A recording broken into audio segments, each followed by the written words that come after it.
성도 여러분, 안녕하세요. 오늘도 말씀으로 승리하는 은혜가 저와 여러분들 위해 함께하기를, 또 이번 한 주 위에도 함께하기를 주님의 이름으로 축원드립니다. 우리 계속해서 누가복음 여행을 떠나고 있습니다. 우리 지난 시간의 내용을 한번 잠깐 기억해 볼게요. 우리가 지난 시간에는 16장의 내용을 함께 나눴습니다. 불의한 청지기 비유, 또 탐욕적인 바리새인에 대한 예수님의 책망, 그리고 부자와 거지 나사로의 비유, 그래서 즉 이 재물 사용에 대한 예수님의 가르침들, 우리 신앙인들이 어떤 재물관을 가지고 어떻게 재물을 사용해야 될 것인가에 대한 가르침들이 있었습니다. 먼저 예수님은 불의한 청지기 비유를 사용하여 주십니다. 즉 하나님께서 우리에게 주신 재물, 시간, 또 달란트, 은혜, 이런 것들을 우리는 이게 다 원래는 하나님 거예요. 우리 빌려 쓰는 거지만 이걸 마치 내 것처럼 사용하여, 즉 불의한 청지기처럼 이 주인의 재물이지만 마구 탕감해 주잖아요. 그런 것처럼 내 것처럼 사용하여서 그것을 다른 이들의 죄사함의 탕감으로, 죄사함의 빚갚음을 받도록 그런 불의한 재물을 통해 친구들을 사겨라. 즉 다른 이들에게 은혜를 전파하고 하나님의 은혜를 그들에게로 전달해 주어라 라고 하시는 귀한 은혜를 우리가 함께 나누기도 했고요. 또 이 재물의 선한 사용에 반해서 오히려 또 탐욕적인 바리새인들의 무지에 대해서 책망하시는 주님의 모습도 볼 수 있습니다. 즉 돈을 사랑했던 바리새인들, 그러나 우리 믿는 자들은 그런 돈을 사랑하는 바리새인, 또 높은 자리에 앉기를 원하는 바리새인, 즉 세상의 돈과 힘을 의지하는 바리새인과 같은 사람들이 아니라 하나님의 말씀을 의지하며 말씀을 붙드는 삶, 그런 율법, 하나님의 말씀을 지키는 삶으로 살아가라 라고 하시는 주님의 또 반대되는 메시지도 함께 볼 수 있죠. 마지막으로 부자와 거지 나사로의 비유를 통해서 구원은 돈으로 얻는 것이 아니다, 이 땅에서 복음을 받아들인 삶을 통해서만 얻는 것이고, 그리고 그러므로 우리도 이 땅 가운데 우리가 돈이 많고 적음을 그렇게만 애쓰고 힘쓰지 말고 오히려 마음을 열고 선한 청지기로 살 때 하나님은 우리의 마지막 주님 앞에 서는 날 우리를 청지기로 인정해 주시고 하나님 나라 영원한 생명을 얻게 해주실 그런 선한 청지기로 이 땅에서의 삶을 살아야 한다 라고 우리가 이 세 가지 은혜들을 함께 나눴습니다. 자, 기억하실 줄로 믿어요. 자, 오늘은 우리 누가복음 17번째 시간입니다. 근데 이 17장이요, 길지는 않지만 중요한 내용들이 있어서 이 17장도 두 번에 걸쳐서 한번 나눠보려고 합니다. 그래서 오늘은 누가복음 17-1의 시간입니다. 예루살렘으로 향하는 길, 복음의 확장과 배척 11번째 시간이고요. 분량은 17장의 상반부인 1절에서 19절까지 오늘 우리가 함께 보겠습니다. 제목을 짓자면 구원받은 자로서 요구되는 삶과 믿음의 태도라고 하겠습니다. 다른 말로는 제자로서, 주님의 제자로서 우리가 선다면 그런 제자에게 요구되는 삶, 그리고 믿음의 태도가 무엇인가 오늘 우리가 함께 좀 살펴보려고 하는 거예요. 자, 그러면 우리가 두 가지 맥을 짚고 오늘 그 맥을 따라서 오늘 내용과 주안점을 한번 나눠가도록 하겠습니다. 자, 먼저 첫 번째 맥은요, 오늘 우리가 예수님의 제자로 살아가기 위해 적용해야 할 우리의 인간관계, 또 하나님과의 관계에서의 덕목이 무엇인지, 주님은 제자들에게 뭐라고 가르쳐 주시는지를 한번 잘 살펴보시기 바랍니다. 자, 두 번째, 오늘 말씀에 보면 10명의 나병 환자들이 고침받는 이야기가 나옵니다. 이 이야기를 통해서 우리가 구원받은 자로서 어떻게 반응하고 어떻게 행동을 해야 할지도 같이 고민해보는 그런 시간들이 되었으면 좋겠습니다. 자, 이런 두 가지 맥을 짚으면서 오늘 내용을 먼저 들어가 볼게요. 우리가 먼저 살펴볼 누가복음 17장의 상반부는 예수님의 제자로서의 덕목 4가지, 그리고 10명의 나병 환자 치유가 등장합니다. 먼저 우리가 제자의 덕목 4가지를 한번 먼저 살펴볼게요. 먼저 제자의 덕목 첫 번째는 작은 자를 실족해 하지 말라 라고 하는 주님의 가르침입니다. 내용은 이래요. 예수께서 제자들에게 말씀하셨다. 걸려 넘어지게 하는 일들이 생기지 않을 수는 없지만 그러한 일들을 일으키는 사람은 화가 있다. 이 작은 사람들 가운데 하나를 걸려 넘어지게 하는 것보다 차라리 자기 목에 큰 맷돌을 매달고 바다에 빠지는 것이 나을 것이다. 즉 작은 자를, 그러니까 연약한 자들을 실족해 하고 넘어지게 하고 믿음에서 멀어지게 하는 일은 오히려 연자 맷돌을 매달고 바닷속에 빠뜨려 스스로 목숨을 끊는 것보다도 더한 심판과 하나님의 분노를 살 것이다 라는 것들을 경고하시는 거죠. 즉 연약한 자라고 무시하지 말고 그들을 넘어지게 하지 말아라, 믿음에서 멀어지게 하지 말아라 라고 하는 주님의 말씀입니다. 두 번째 제자의 덕목은 용서하라는 거예요. 너희는 스스로 조심하여라. 믿음의 영자가 죄를 짓거든 꾸짖고 회개하거든 용서하여 주어라. 이게 중요합니다. 죄를 지으면 그거 그냥 넘어가지 말고는 반드시 짚고 꾸짖어 주라는 거예요. 죄에서 멀리 떨어지도록 반드시 짚어주라는 겁니다. 그러나 거기서 끝나는 게 아니라 그가 회개한다면 반드시 용서해 주라는 거예요. 그가 내게 하루에 7번 죄를 짓고 7번 내게 돌아와서 회개하오 하면 너는 용서해 주어야만 한다 라고 말씀하십니다. 그러므로 우리 주님의 제자 되는 사람들은 주님의 용서를 먼저 얻은 자들로 우리도 70번씩 7번 즉 490번 그 꼭 490번만 한정된 게 아니라 그럴 정도로 끊임없이 용서하고 용납하는 삶을 살아야 된다 라고 하는 덕목을 말해주는 거죠. 이게 인간과 인간 사이 수평 관계에서의 주님이 우리 제자들에게 요구하시는 덕목들입니다. 자, 그러면 제자의 덕목 세 번째와 네 번째는 하나님과 우리 인간 사이의 이런 수직적인 관계에서의 제자의 덕목들을 또한 이야기해 주는 거예요. 자, 제자의 덕목 세 번째는 확신 있는 믿음입니다. 내용은 이래요. 사도들이 주님께 말하였다. 우리에게 믿음을 더하여 주십시오 라고 하는 거죠. 즉, 이 제자들이 예수님이 이 사람과 사람 사이에 작은 자들을 넘어지지 않게 하고 또 용서해 주라는 게 자신이 없는 거예요. 자신들 그렇게 살지 못할 것 같은 거예요. 그러니까 주님, 우리가 이렇게 살도록 믿음을 좀 주십시오 라고 이야기하자 주님이 그들을 격려하시면서 너희도 충분히 살아낼 수 있어 격려하시면서 이렇게 말합니다. 너희에게 겨자씨앗 만한 믿음이라도 있으면 이 뽕나무더러 뽑혀서 바다에 심기어라 하면 그대로 될 것이다. 즉, 너희에게 지금 가지고 있는 너희의 믿음이 작아 겨자씨만해 보이더라도 그 믿음만 붙들고 가면 이것들을 행할 수 있다는 거예요. 하나님은 그 믿음을 통해서도 놀라운 은혜와 역사를 이루어 주시니 걱정하지 말고 그 믿음 붙들고 시도해 보라는 거죠. 마지막 네 번째 제자의 덕목은 무익한 종으로서의 정체성을 가지고 또한 종으로서 온전히 헌신함을 이야기합니다. 너희 가운데 누구에게 밭을 갈거나 양을 치는 종이 있다고 하자. 그 종이 들에서 돌아올 때 어서 와서 식탁에 앉아라 하고 그에게 말할 사람이 어디 있겠느냐. 오히려 그 종에게 말하기를 너는 내가 먹을 것을 준비하여라. 내가 먹고 마시는 동안에 너는 허리를 동이고 시중을 들어라. 그런 다음에야 먹고 마셔라 하지 않겠느냐. 그 종이 명령한 대로 하였다고 해서 주인이 그에게 고마워하겠느냐. 이와 같이 너희도 명령을 받은 대로 다 하고 나서 우리는 쓸모없는 종입니다. 무익한 종입니다. 우리는 마땅히 해야 할 일을 하였을 뿐입니다. 라고 하여라 라고 합니다. 즉, 주님의 제자로서 헌신할 때 뭔가를 바라면서 하는 게 아니라 우리가 예수님이 먼저 우리에게 스스로 종된 모습으로 발을 닦아주시고 자기의 몸을 스스로 내어 던져서 십자가에 달려 죽기까지 우리를 섬기고 헌신하고 사랑해 주셨다면 우리도 종이 되어 주님을 따르는 제자라면 우리도 종이 되어 무익한 종으로서의 정체성을 가지고 우리가 주님의 일을 위하여 헌신하고 순종할 때 종의 모습으로 일할 때 뭔가 대가와 사례를 바라지 말고 그저 나는 무익한 종이니 주님께 헌신할 뿐입니다 라고 고백하는 마음으로 헌신하고 순종하라 라고 하시는 거죠. 이런 제자의 덕목 4가지를 통해서 우리가 깊은 의미들을 이따가 주안점에서 함께 한번 나눠볼게요. 먼저 수평적인 관계에서의 의미와 수직적인 하나님과의 관계를 따로따로 한 번씩 나눠보도록 하겠습니다. 자, 그 이후에는 10명의 나병 환자를 치유해 주시는 주님의 모습도 발견해 볼 수 있습니다. 근데 여기도 굉장히 중요한 의미들이 있는데 한번 잘 봅시다. 먼저 내용은 이래요. 예수께서 예루살렘으로 가시는 길에 사마리아와 갈릴리 사이로 지나가시게 되었다. 이게 무슨 말이냐면 이스라엘 지도를 보면 맨 위가 갈릴리, 그 중간 지역이 사마리아, 그리고 맨 밑에가 예루살렘이 있습니다.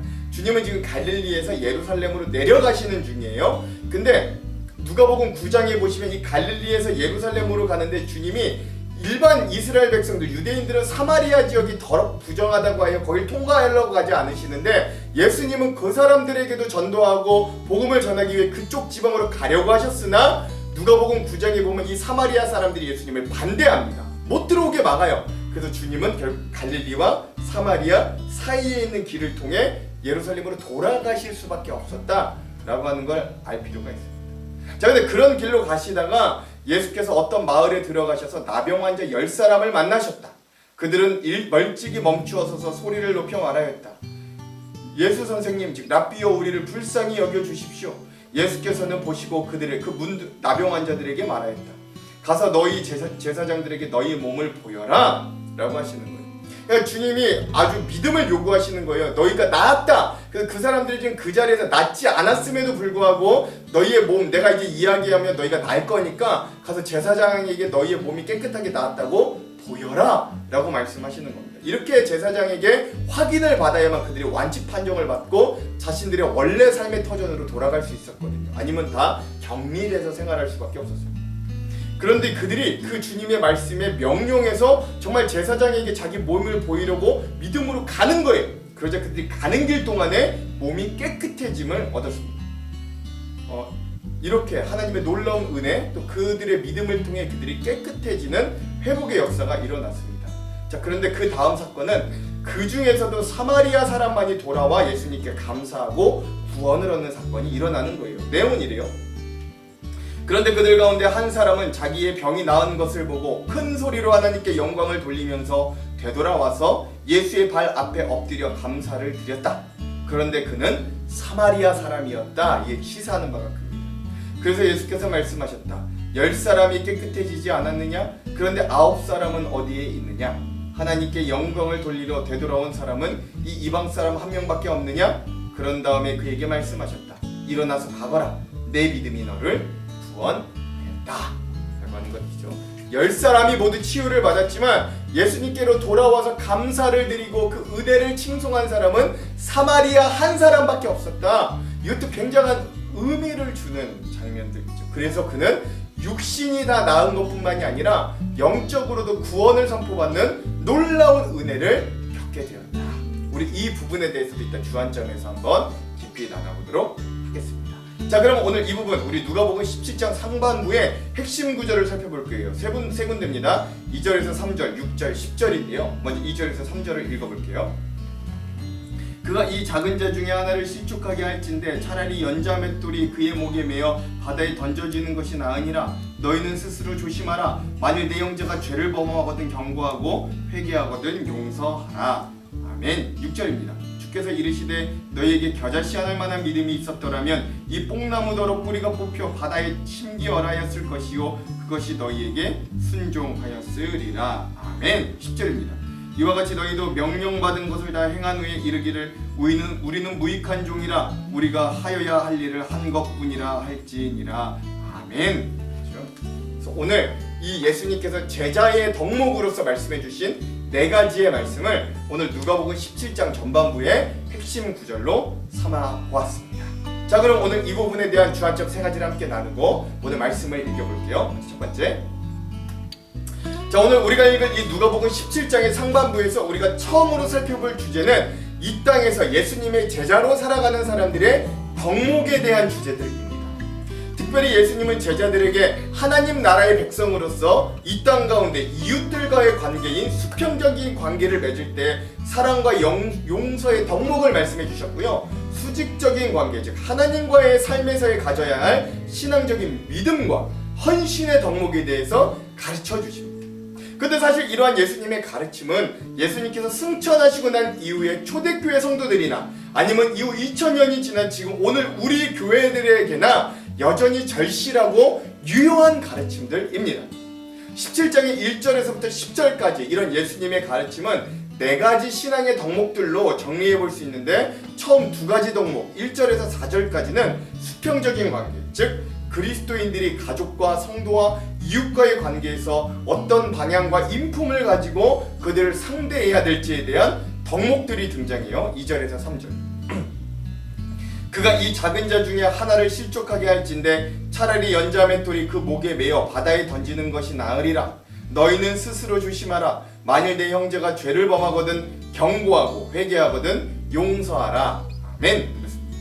즉 성도가 가정과 교회와 사회에서 맺어가는 인간관계 속에서 가장 중요한 원리인데 하나는 아무리 적은 형제 자매라고 할지라도 그들이 실족하지 않도록, 즉 믿음에서 멀어지지 않도록 배려하는 메시지가 있고요. 또 하나 그 형제나 자매가 죄를 범할 때 그를 경계하고 꾸짖으나 그 종국의 방향은 그 형제와 자매를 그냥 꾸짖어서 내치는 게 아니라 용서와 용납이 되도록 하라는 그런 메시지인 거죠.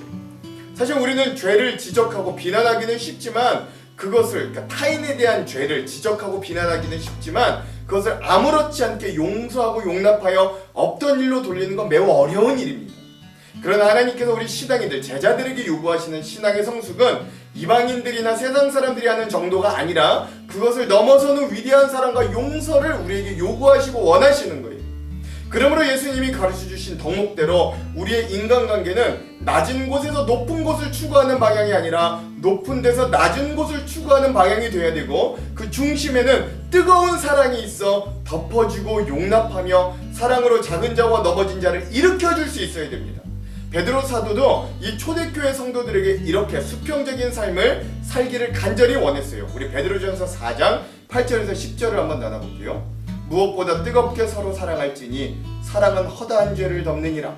서로 대접하기를 원망 없이 하고 각각 은사를 받은 대로 하나님의 여러 가지 은혜를 맡은 선한 청지기 같이 서로 봉사하라. 아멘.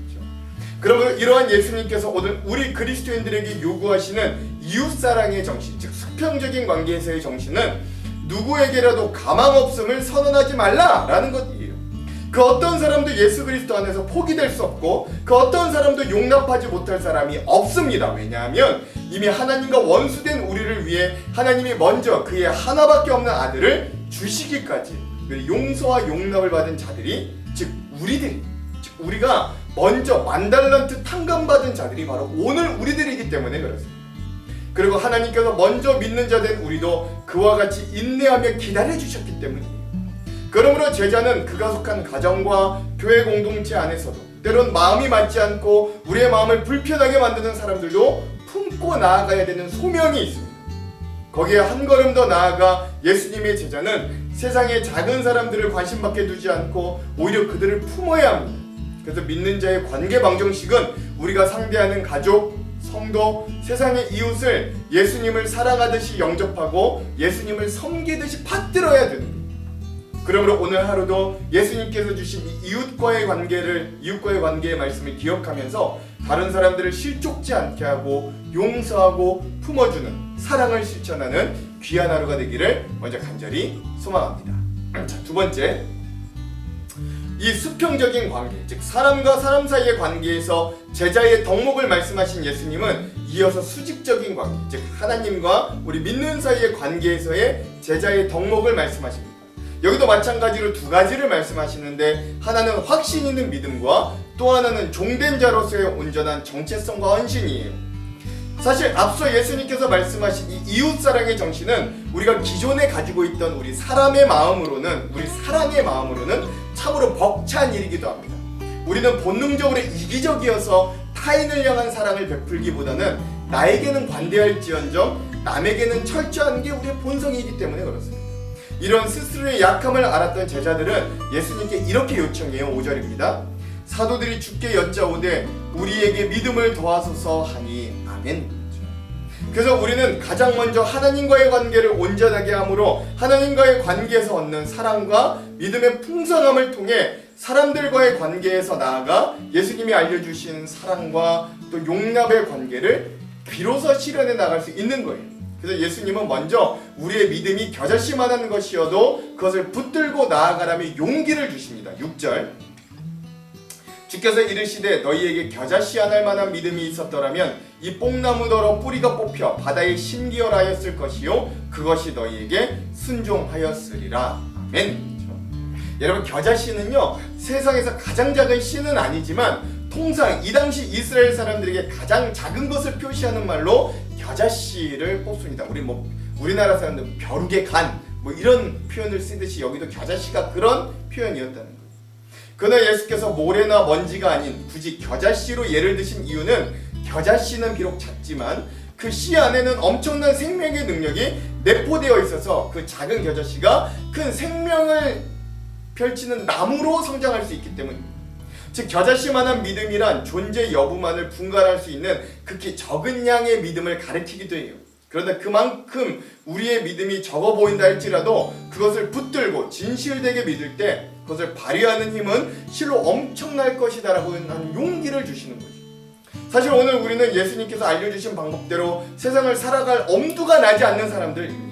그럼에도 이 겨자씨만한 우리의 믿음을 없다 하지 않으시고 그 믿음을 붙들 때 주님은 엄청난 역사와 일들을 우리에게 허락해 주심을 알게 하시고 용기를 주시는 거예요.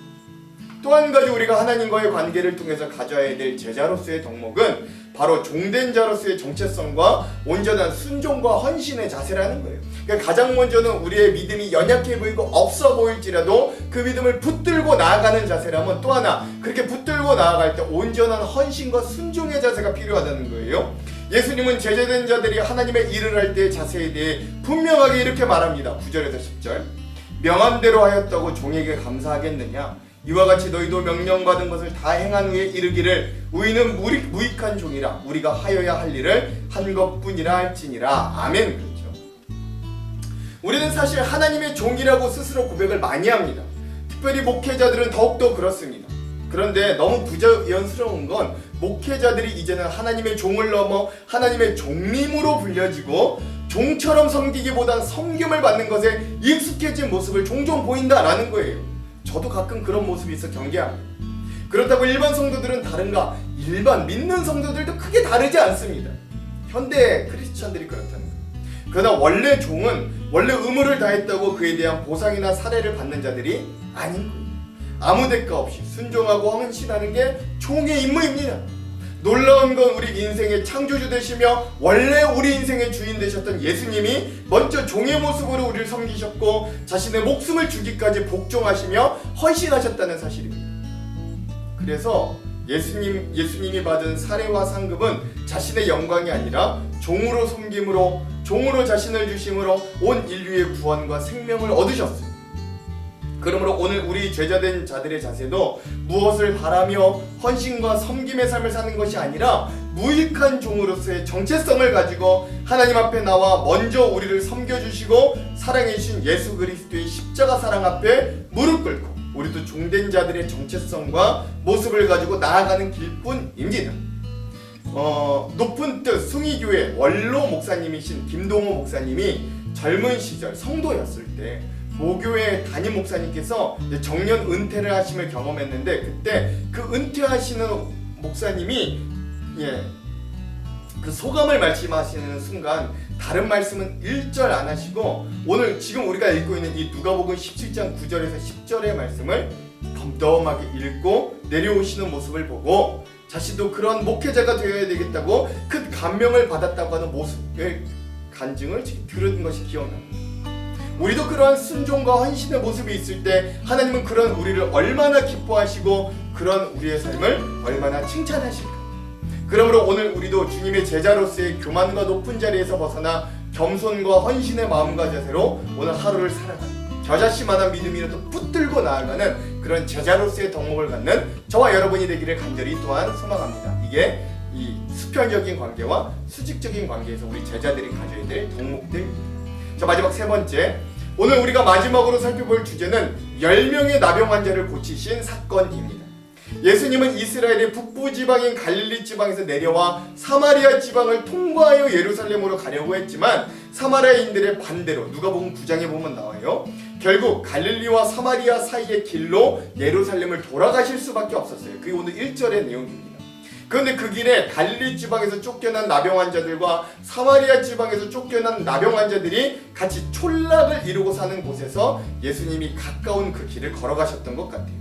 성경에 보면 나병 환자들, 문둥병자들은 부정한 자로 여겨져서 사람들과 격리하여 살아야만 했습니다. 민수기 5장 2절에서 3절에 보면 우리가 잘 알 수 있죠. 그래서 진 밖으로 쫓겨난 이 나병 환자들은 사마리아인과 유대인들의 구별 없이 함께 살아갈 수밖에 없었습니다. 일반적인 삶에서 쫓겨나 살이 문드러지고 뜯겨지고 죽을 날만 보내는 이 비참한 사람들은 예수님께서 그들의 곁을 지나가시자마자 예수님을 애타게 부르며 자신들을 치료해 주실 것을 간구하는 거예요. 12절에서 13절. 한 마을에 들어가시니 나병 환자 10명이 예수를 만나 멀리 서서 소리를 높여 이르되 예수 선생님이여 우리를 불쌍히 여기소서 하거늘. 아멘. 즉 이들은 예수님께서 자신들이 가지고 있는 이 중한 불치병, 나병을 고칠 수 있는 분이라고 믿음으로 확신했음을 알 수 있습니다. 그리고 예수님은 이들의 믿음과 기대를 저버리지 않으시고 이들의 병을 깨끗하게 고쳐주시는데 14절이에요. 보시고 이르시되 가서 제사장들에게 너희의 몸을 보이라 하셨더니 그들이 가다가 깨끗함을 받은지라. 아멘. 그렇죠. 여기서 근데 여러분 놀라운 건 이들이 아직 몸이 다 낫지 않았는데 왜 예수님은 이 다 낫지 않은 몸으로 제사장들에게 가라고 할까요? 그렇게 이들은 예수님께 묻지 않고 놀라운 믿음을 보이면서 아직 다 낫지 않았는데 제사장에게로 정말로 가는 거예요. 말씀에 순종하여. 그리고 그런 믿음을 통해서 이들은 제사장으로 가는 길 도중에 이미 몸이 깨끗함을 얻었다고 성경은 이야기합니다. 그런데 이 사건에서 우리가 주목해야 될 점은 이후에 나타나는데 이 10명의 나병 환자들이 예수님께 부르짖어 고침을 받았지만 다른 유대인들이 섞여 있을 것으로 예상되는 이 9명의 환자들은 그저 감사와 은혜에 대한 인사 없이 빨리 제사장에게로 인정을 받고 원래 자기가 살던 성읍으로 돌아갈 생각만으로 감사와 은혜에 대한 반응 없이 떠난 반면에 유독 나병 환자였던 사마리아인 한 사람만이 하나님께 영광을 돌리며 예수님께로 다시 돌아와 감사를 드렸다라는 사실이에요. 15절 16절 그 중에 한 사람이 자기가 나은 것을 보고 큰 소리로 하나님께 영광을 돌리며 돌아와 예수의 발 아래 엎드려 감사하니 그는 사마리아 사람이라. 아멘. 그렇죠. 나병에서 치유받은 한 사람이 돌아와 예수님 앞에 엎드리며 감사했습니다. 예수님의 발 앞에 엎드렸다는 건 예수님을 심적인 존재로, 그러니까 메시아로 인정하는 경배와 감사의 모습이에요. 여러분, 이 사람이 이같이 행동한 게 당연하다고 여깁니까? 그러나 이런 행동과 믿음은 결코 쉽지 않아요. 여러분, 오늘 우리도 절박할 때 하나님께 소리 높여 우리를 불쌍히 여기소서라고 부르짖어 주님께 불쌍히 여김을 받아 문제를 해결받기도 합니다. 그런데 그 이후에 우리 어떻게 행동하고 있습니까? 9명처럼 주님께 엎드려 감사하지 않을 때, 홀랑 잊어버릴 때가 더 많지 않아요? 그래서 예수님은 남은 9명을 찾으시며 이렇게 통탄해 하시는 거예요. 17절 예수께서 대답하여 이르시되 10사람이 다 깨끗함을 받지 아니하였느냐? 그 9은 어디 있느냐? 아멘. 나병 환자 10사람 중에 1명이 감사한 것과 나머지 9명은 그렇지 못했던 일은 단순히 병 고침을 받은 후에 감사한 사람과 감사하지 않은 사람에 관한 일이 아닌 거예요. 이 사건이 보여주는 상징적인 의미는 구원자이신 예수님께서 이 땅에 오심으로 구원의 길을 모든 사람들에게 제시하였지만 10이라는 숫자가 모든 것을 의미하기도 하거든요. 예수님을 인격적으로 만나 죄사함을 받고 구원의 길로 들어가는 사람이 전부는 아니다 라는 거예요. 청함을 받은 사람은 많되 택함을 입은 사람은 적으니라 라고 하는 마태복음 22장 14절에 주님의 말씀과 일맥상통한 거죠. 예수님께서 통탄하신 이유가 바로 여기에 있습니다. 9명은 주님을 만나 육체적인 문제를 해결받았지만 영적인 문제는 해결받지 못하였어요. 이 사건은 믿음과 구원이 연관되어 있음을 주님께서 알려주시는 거죠. 그리하여 나머지 9명의 환자들과는 달리 예수님께로 돌아와 믿음과 감사를 고백했던 이 사마리아 사람만이 영과 또한 육 모두가 구원되는 선포를 얻어냈다라는 것을 여러분 우리가 기억할 수 있어야 됩니다. 18절에서 19절 이 이방인 외에는 하나님께 영광을 돌리러 돌아온 자가 없느냐 하시고 그에게 이르시되 일어나 가라 내 믿음이 너를 구원하였느니라 하시더라. 아멘. 사마리아 사람의 믿음은 이 행함의 믿음입니다. 예수님께로 돌아와 감사와 경배를 행하는 행함의 믿음이었다. 하나님께 감사와 경배를 하며 영광을 돌리는 건 머리만으로 되지 않는 거예요. 행함이 있어야 됩니다. 이방인 외에 하나님께 영광을 돌리러 돌아온 자가 없느냐는 주님의 말씀을 통해 나머지 9명은 유대인이었음을 어렵지 않게 예상해 볼 수 있습니다. 근데 예수님은 이 이방인 사마리아 사람을 왜 이방인이라고 말씀하셨겠어요? 이는 혈통을 자랑하는 유대인들이 구원을 받는 것보다 다른 혈통을 가진 이방인에게 구원의 은혜가 더 빨리 임할 것임을 또 콕 집어 말씀하신 것이기도 한 거예요.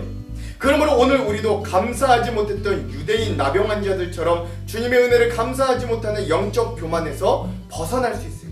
나 성도라고 모태신앙이라고 교만해서는 안 된다는 10명 중에 오직 1명만이 믿음의 구원을 받았습니다.